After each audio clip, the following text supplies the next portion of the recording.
as it is usual, the painting starts with primer application. And although I'm going to glance over it, it took considerable amount of time. The next step will be to apply gloss varnish on the rotor shaft and on the suspension. For the hook and for the shaft I have prepared a steel color metallizer. For the suspension bits I have prepared polished aluminum. I've got all the pieces that I painted with a metallic paint masked, and now I will continue the assembly of the main rotor. Here we have a notch and a key, and after that we have glue. Now it is very possible that the glue went underneath the tape, so let's see. The paint did not get damaged, but it was not a good idea. Now I will do the other things and then we'll mask. Here we also have a notch and a key. It is a tight fit but very good one. Now this was the moment to put the masking on the shaft once again, and next comes this ring here. I'm not going to be too generous with the glue because we have the control rods that will extend from this ring to each blade control. So let's do that. I will glue the lower end first and then I'll attach the rod to the rotor hub. This Tamiya masking tape dispenser apparently is a very good jig for this job. 3 more to go. Now on this assembly, as well as on the silver overspray on the body, I will apply black primer.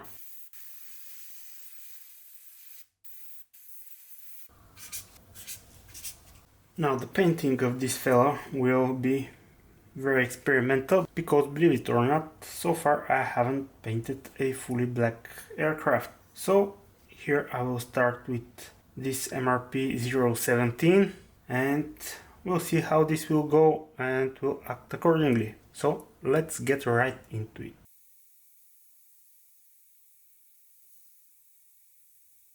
I have to admit that without the people on Patreon, I was most likely going to give up a few years back. Thanks to their support, this channel is still alive and kicking, for which I am very grateful. Even if you don't want to pay, you can join as a free member and gain access to my weekly updates. If you decide to join the big supporter tier, you'll get daily updates of my current builds, access to a library of my previous builds, and a 50% discount on my 3D printable items. On top of all of that, the massive supporter tier gets the videos well in advance without ads or sponsored content. Also, this top tier gets free access to my 3D models. Follow the link in the description and join today. You will not be disappointed.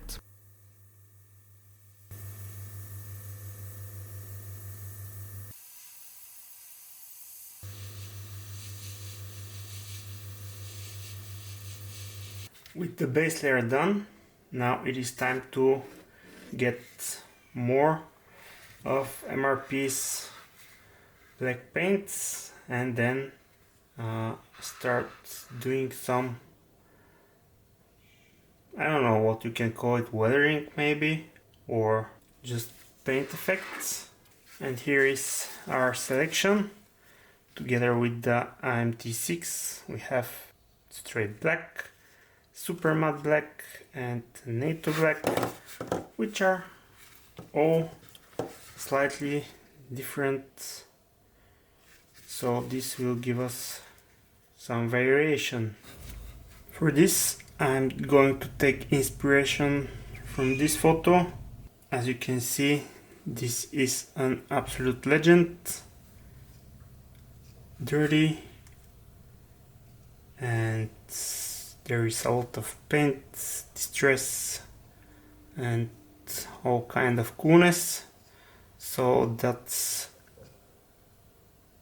something that I'm going to try and replicate to some extent. Of course, I might find different images that show different pattern of weathering, but there should be some sort of uniformity between the different aircrafts, because there are areas which wear similarly on different units. The next step will be to add some patchwork with this dude right here, NATO Black from MRP. This I will apply using my Gallery Mobius 0.2 airbrush. I will leave a coupon code for 10% discount from Gallery's awesome airbrushes down in the description.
And this is where we are after a coat of MRP's super clear gloss varnish. You may notice that this is not very glossy, but it is way too hot here and the paint dries almost instantly. But in any case, the goal here is to protect the paint from the decal chemistry and the weathering stuff, so let's move on with that. I also got the rotor blades covered, and of course the sliding doors are done as well. Before I start the decal application, I would like to point out a couple of things. Unfortunately, I'll have to criticize ICM again. Now, the first thing is that it is very difficult to read the numbers and to see what kind of decal they represent. I'm not wearing glasses or anything, so my vision is almost good, but I still have trouble reading through those instructions. The next thing is maybe more important. There is a lot of decals which are not numbered. You can argue that those are obvious which place they take, but since it is difficult to see exactly which graphic you are supposed to put where, at least they could have been numbered throughout.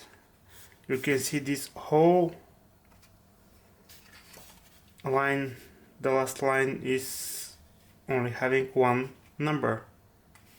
The rest are forgotten or purposely omitted, or I don't know what the case is, but I don't think this is a good idea.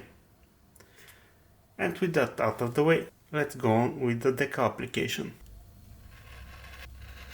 The decals I'm cutting off from the sheet using a scalpel blade, and in cases where I can judge that the decal film will be in the way of some detail, I'm cutting it off. To improve the adhesion of the decals, I'm using Mr. Mark Setter Neo. This also makes it a little bit easier to maneuver the decals. The decals themselves on this kit have a few features, let's say. The carrier film is very thin, which is both a good and a bad thing. Now the good thing is that the film is really easy to wrap around any kind of surface features. Also, despite that my gloss coat is not very glossy, I have no issues with silvering so far. However, on the opposite side, and this is just how things are, being so thin means that it's easier to damage, and also it is very prone to wrap around itself. Another thing is that it is difficult to maneuver around the raised details, of which this kit has many, mostly the raised rivets. So as I said, this all is not a bad thing, it is just how this type of decals work. Now one other thing that has nothing to do with the quality of the carrier film is that, especially on the small service stencils, it is the olive drop paint kind of flakes off, and this leaves the white background very visible. And with the majority of the decals on this model being small service stencils, this kind of becomes a problem. Larger decals are few and far between, but this one, number 55, is one of them. And despite not being numbered, I guess it is obvious that it is this one. As I mentioned before, the thin backing film makes it somewhat difficult to maneuver the decal in position, so placing it as close to the true position as possible is going to help a lot.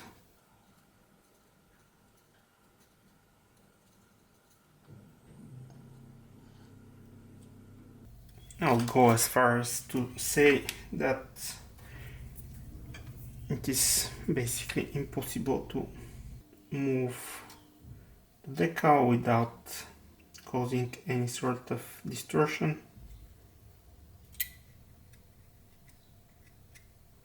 On the positive side, These decals conform absolutely beautifully to the underlying surface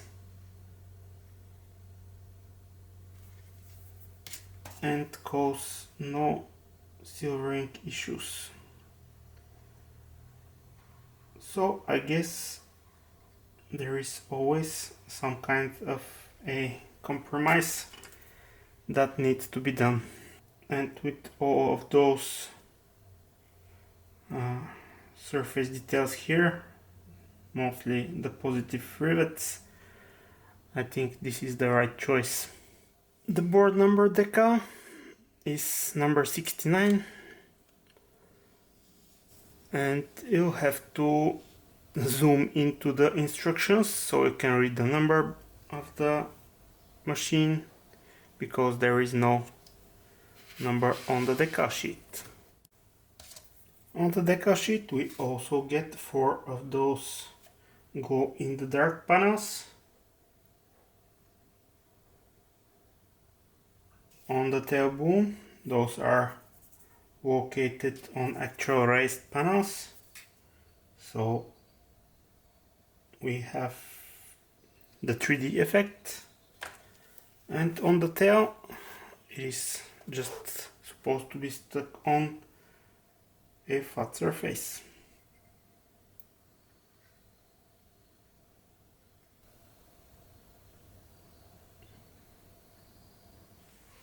The rotors also have a fair amount of decals that go on them. I don't know if this is the case in real life, but I find it strange that each blade has the same serial number.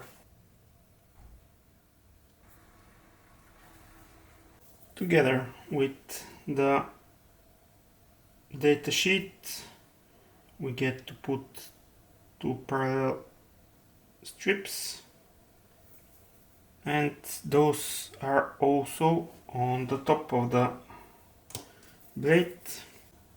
And the final decal to shine on the rotor blades is a dot.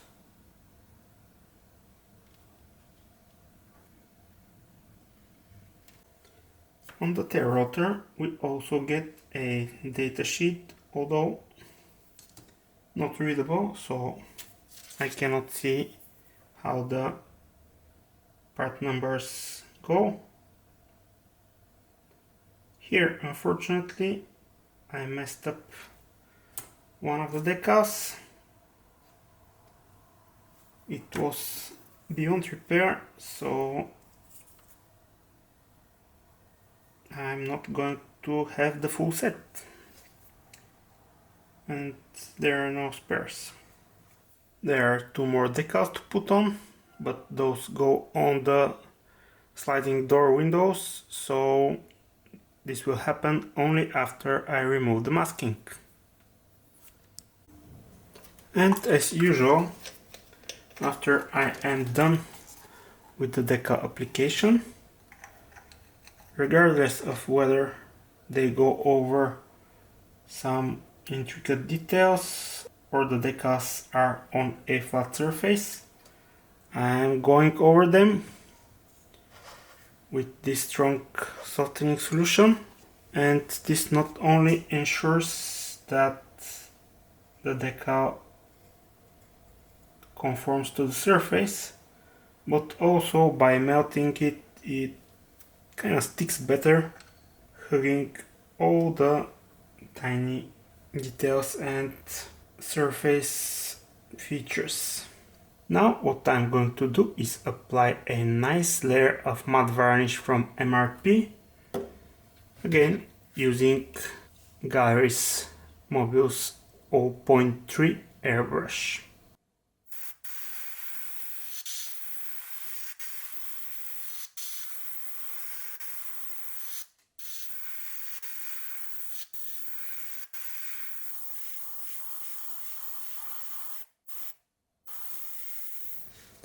And this is what it looks like after all this painting and decal application and clear coats. And now it is almost time for wearing. There is some detail painting left to do, but just in a few minutes. We have a few items to paint in metallic colors, and ICM provides us with small barriers which give me a perfect opportunity to use Gallery's metallic markers. I don't really use them as often as I would like to, because the more I use them, the more I get used to them and I feel confident in the application process. But in general, I really like this product. They also have something that they call metallic marker eraser, and I will try it where I have mistakes. But it is very easy to apply, the pigment is fine, and with this many colors in one box, this will serve a lot of purposes.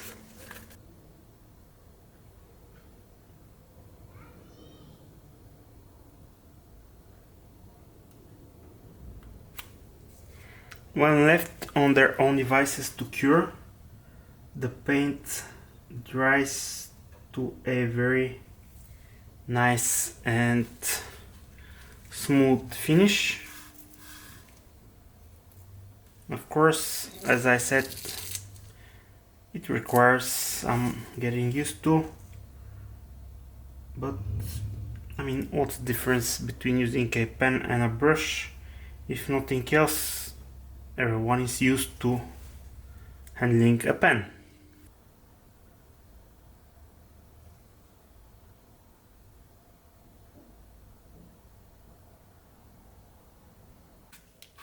The pens are equipped with a metal bowl inside, so a good thorough shaking, and we can start applying, in this case, some gunmetal color. The tip is probably fine enough for most stuff.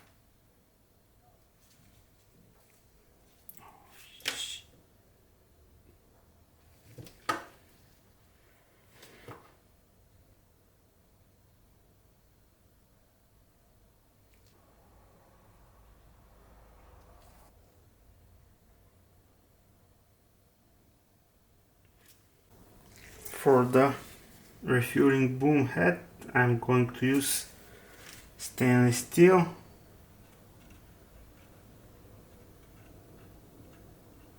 One interesting thing about this water-based acrylic ink is that, at least in my experience, you can apply it in a quite thick layer and it will level out when it dries. So this is quite a beneficial quality in my experience.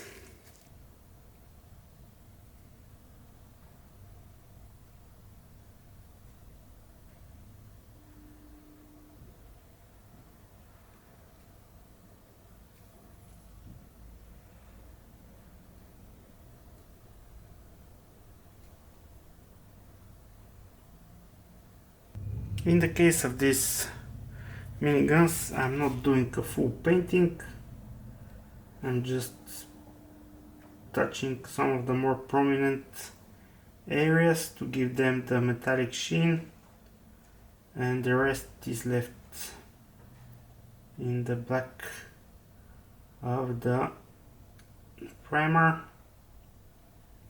This, in my opinion, gives some well needed contrast for this small item. Another area that will benefit from these metallic colors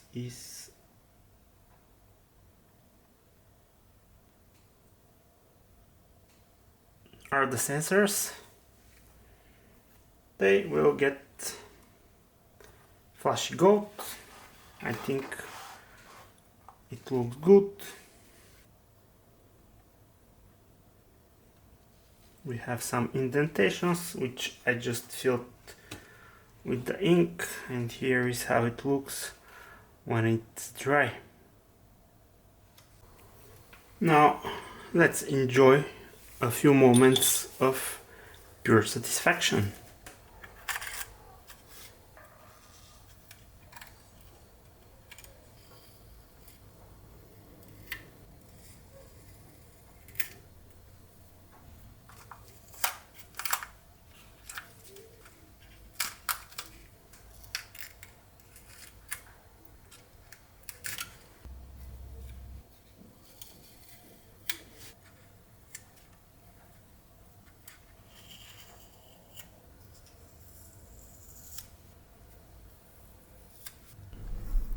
And with that happy occasion, I am going to say goodbye. Thank you very much for watching, and until next time, happy modeling, fellas.